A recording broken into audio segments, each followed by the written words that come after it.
Hi everyone, my name's Kayleigh and I'm a third year business student, and I just got back from my winter term academic exchange, as you can see on my wall, from Tilburg University in the Netherlands.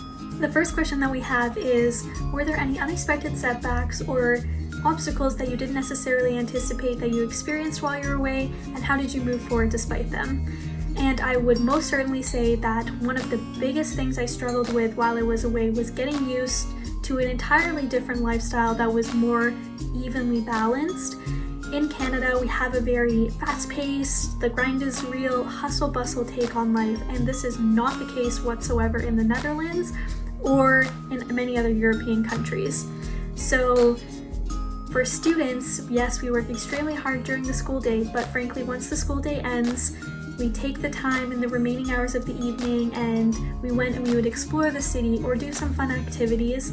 And I would say that one of the most memorable and heartwarming things that I kept seeing and experienced while I was away was just seeing people sit down and spend time with each other and really appreciate each other's company and focus on their well-being. And I'll be honest, it was very difficult for me to adapt to this sort of mindset, but I was fortunate enough to have my exchange friends who did come from other European countries and my wonderful Dutch mentors help me get over the little bit of guilt I was feeling about not being, let's say, productive 24/7, and helping me see the true value in the relationships that I was building, and then help me see all of the happiness that I was gaining in the meantime. So our next question is, was there something you did despite the uncertainty of the outcome, and did taking this risk lead you to an opportunity that you may not have had otherwise? So I was on a weekend trip to France to visit a friend studying in Bordeaux, and unfortunately on my way back, which was supposed to consist of 2 flights, I got stranded in Switzerland.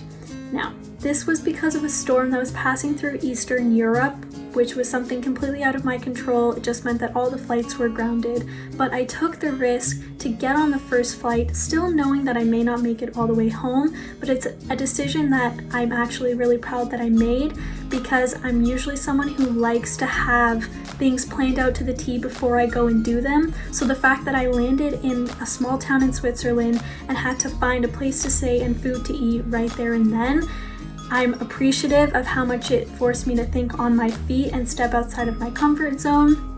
And frankly, I got to see a beautiful city and meet some really cool people, even through the language barrier, and it's an experience I wouldn't trade at all. Our next question is, global and intercultural skills are valuable workplace competencies. What skills or attitudes did you develop because of your global experience? So I will say that going into this new environment where the people around you do not speak the same collective first language was truly humbling. Personally, it made me more cognizant of my mannerisms and my gestures and how they were being perceived.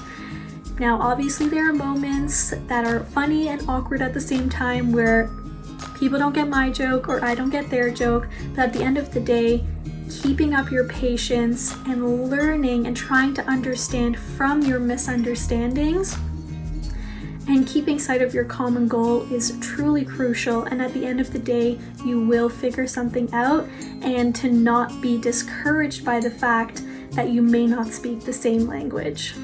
Our final question is, being flexible and being able to adapt to unplanned events can be challenging. Is there a coping skill or mechanism that worked for you that might help others? So I will definitely say that in a situation where something unexpected happens, you're going to have to be resourceful. And a lot of the times that's going to mean asking someone you don't know for help. And unfortunately, there will be instances where you don't get the answer you're looking for on the first or second or third try.